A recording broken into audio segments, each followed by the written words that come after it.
For 6 years, the city of El Paso has waited for justice in the state trial against Patrick Crusius, a gunman who traveled here to El Paso and killed 23 people and injured 22 others in a racially motivated attack at a Walmart in 2019. Well, for 6 years, we've been in and out of this courtroom waiting to see if he would face the death penalty. Well, for 6 years, we've had no answers until today, and they didn't come from inside the courtroom. The district attorney has announced he will be offering a plea deal to Patrick Crusius and taking the death penalty off the table. Now, I asked the hard questions to bring you the answers you deserve. This was not a decision that was reached lightly or hastily. This is something that has been ongoing for a discussion that has been ongoing for several months. It's something that I personally have thought about very much so.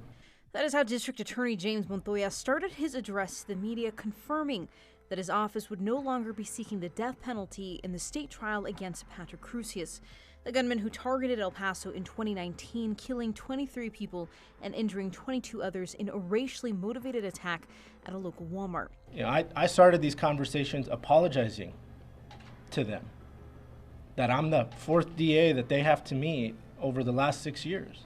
Montoya took office just under 4 months ago and has since been navigating the fallout left behind by former district attorneys Bill Hicks and Yvonne Rosales. These families have been in limbo for 6 years. 6 whole years. Crusius' defense has accused previous prosecutors of misconduct. Those allegations, paired with years of delays and COVID, meant that by 2025, no trial date had ever been set. They just wanted it to be over.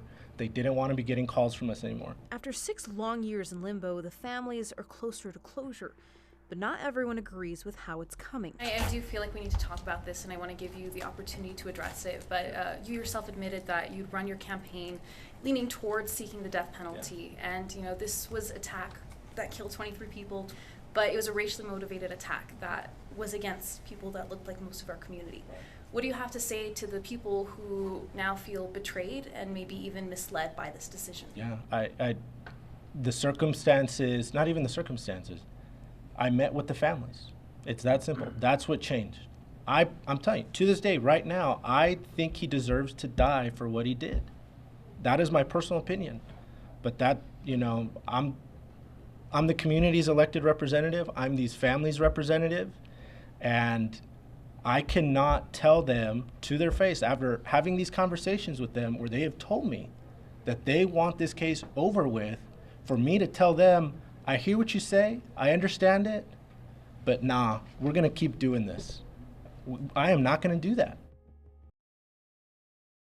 All right, Brad, thanks for that. So for the first time since a plea deal was offered, today we're hearing from the defense attorney for the man who admitted to killing 23 people at the Cielo Vista Walmart. KFOX 14 News at 5's Vania Castillo sat down for a one-on-one interview with Joe Spencer, who says the defense has been ready to resolve this case for almost 6 years. Can you talk to us about what the conversation was like with Crusius when you told him that the plea deal was on the table? You have to understand that he's severely mentally ill and he's psychotic. So it's not like having a normal conversation with somebody. You have to also remember one thing. When I first met Patrick and I told him I was his lawyer, first thing he told me is, why do I need a lawyer? I'm guilty. Which is why, if you notice, as soon as the federal government said they weren't going to seek the death penalty, we set it for a plea immediately. As soon as the state government said they were not going to seek the death penalty, we set it for a plea immediately. We've been trying to plea this case for 5.5 years. We're not the ones that have been delaying this case. We're not the ones that brought COVID. We're not the ones that hid evidence. We're not the ones that threatened victims. We're not the ones that fabricated evidence. We're the ones that have been trying to get a resolution on this case. If you were to see the videos that we have of him where he's under surveillance and you see that he's in a catatonic state for up to 14 or 15 hours, frozen, look, just staring at a wall, not moving for 14 or 15 hours, that's just not normal behavior. But that's his broken brain that he's dealing with. Yeah, I mean, during the federal trial, there like a lot of the time you were just like, there's no one there, and there would be moments where I guess one of the during the witness impact statements, it felt like he was being like reached, like he was like lucid in those few moments. Yes. Can you talk to me about that? Sure. He did have a reaction with some of the victims' impact statements. You're absolutely right. he was very devastated with the victim impact statement. It was very difficult for him to listen to that because he couldn't believe he had caused that much harm. It was an awakening for him. It was like, did I do that? Yes, you did. People are definitely gonna hear this, and I don't think they'll believe that. And you know, there's a lot of members of the community that do want him dead. You know, what do you have to say in response to that? I mean, I am morally, religiously, and philosophically opposed to the death penalty. Those that want the death penalty, you know, that believe that an eye for an eye, or feel satisfaction if there's some sort of revenge factor, retribution. I mean, I'm never gonna convince them that that's not the right avenue to go down. But what do I have to say to them? There's not much that I can say to make them feel any better, because their dead set is all they want is they want blood. If Patrick were to die from lethal injection, or to die of natural causes in prison, what is the difference? I think, you know, this is a question that, you know, everyone asks here. You know, like, how do you do this? How do you represent someone who, you know, saw people that look like us and, you know, like, wanted you dead? How do you, I guess, find the strength to do that? Well, that's a very good question. I go back to when I took an oath to defend the Constitution, and took an oath with the Council of Judges to tell them that I would take the representation of what they gave me. I grew up a little bit as a lawyer with this case, and I've grown up with many other cases that I've done. I will tell you that at the very beginning, with my wife being from Juarez, I wasn't sure I could do it, you know. But it was a matter of just the professionalism kicking in and knowing this is my job, this is what I have to do. And then once I got to know him, I found out it wasn't race-based, you know. It was mental illness that caused all of this. Today I saw something I never would have thought was even a possibility. Yolanda Tinajero, the eldest sister of Arturo Benavides, spoke to Patrick Crusius, who killed 23 people and injured 22 others. And again, among those 23 dead was her baby brother, Arturo. She looked him in the eyes and said, "I feel it within me to hug you tightly." And after she continued to talk about the loss and pain she had about losing her brother that day, Judge Sam Medrano turned to her and asked if it would bring her peace to do that, to hug the man who killed her brother. And she said that it would. The judge allowed that, and Crusius and his attorneys, confused, not knowing what to do, but she walked directly up to Crusius. He put his hand out to shake her hand, and true to her word, she embraced him. She embraced him, and she held him tightly for several minutes. She whispered something in his ears, and she let go, and he sat back down, and there was no emotion, nothing from him.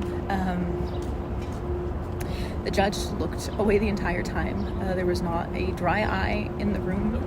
There is still a lot of pain in that courtroom, and we've heard it time and time again. We've heard of the loss.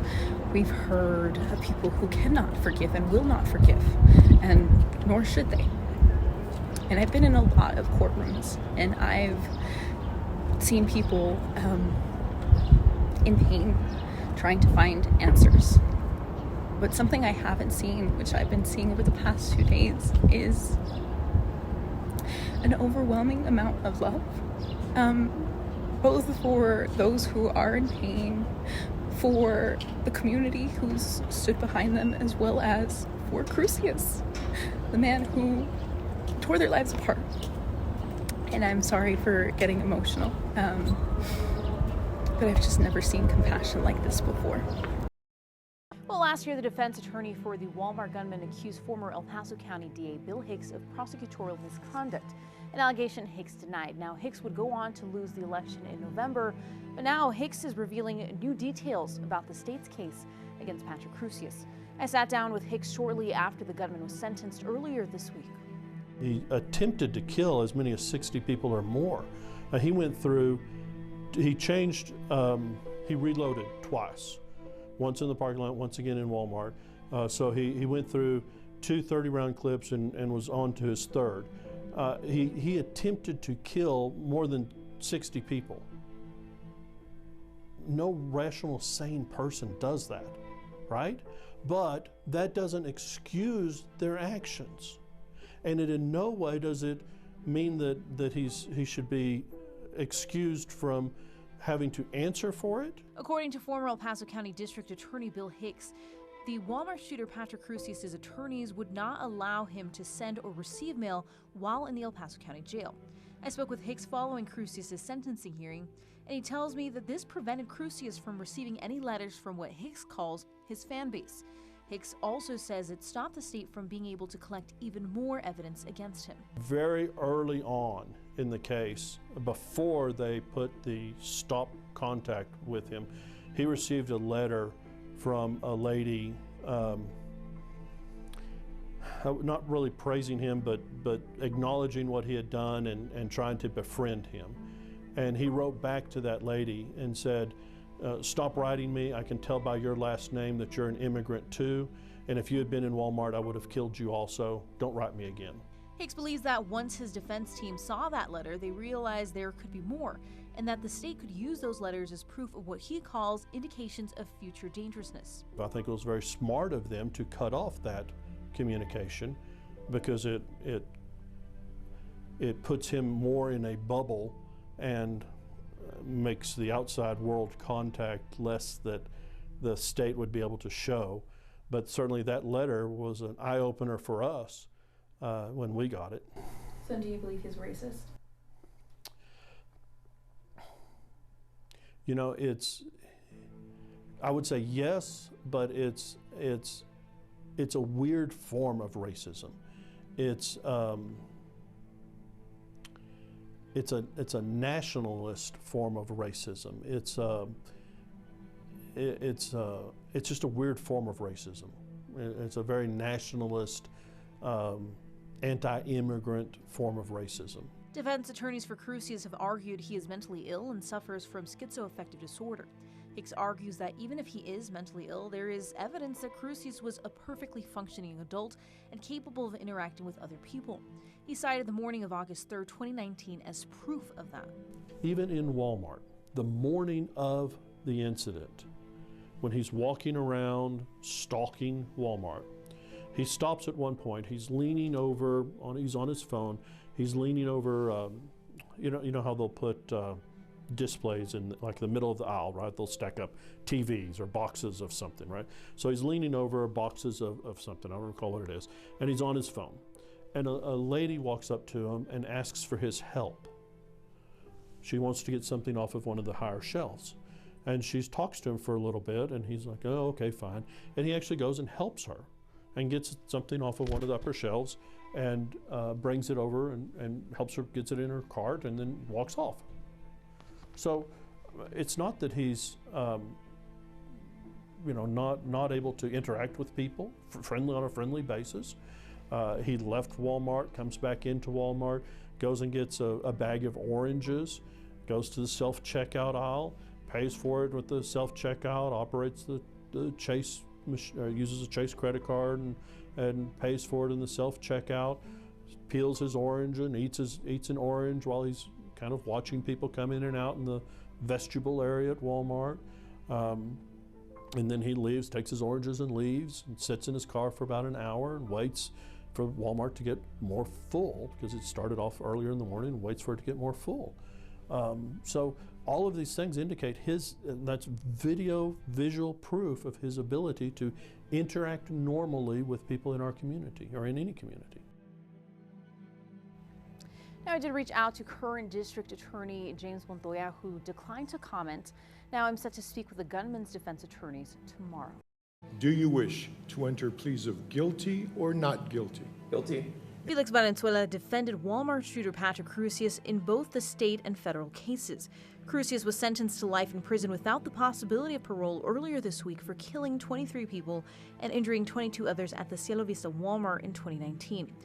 Crusius' defense team has long argued that he is mentally ill. Valenzuela echoed that today. He doesn't perceive himself as having the mental illness that he does, as a schizoaffective disorder. He can't perceive that in himself. Over time, there'll be glimpses where he recognizes, saying, well, maybe there is something wrong with me. But then, like I said, he flips ideas, he goes back and forth. During victim impact statements earlier this week, there was a moment that stunned the courtroom. Yolanda Tinajero, the eldest sister of one of Crusius' victims, Arturo Benavides, was allowed to hug Crusius. I asked Valenzuela about that moment. What do you think went through his head when Yolanda hugged him? Well, having worked with him, we know that one thing that really disturbs him is physical contact. He didn't even let his mom touch him. I mean, it's something that he is very against and he's very wary with.